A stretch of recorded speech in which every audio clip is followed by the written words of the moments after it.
এবছর শীতের মরশুমে প্রথম নকশাবড়ি শুরু হয়েছে। বন্ধুরা, যারা এই বড়ি কিনতে চান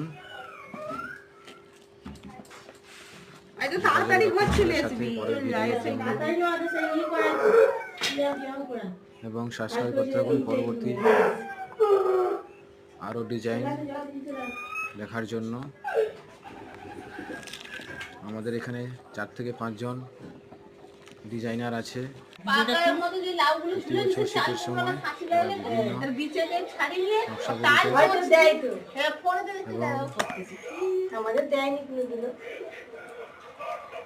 গরু কোথাও বার করবো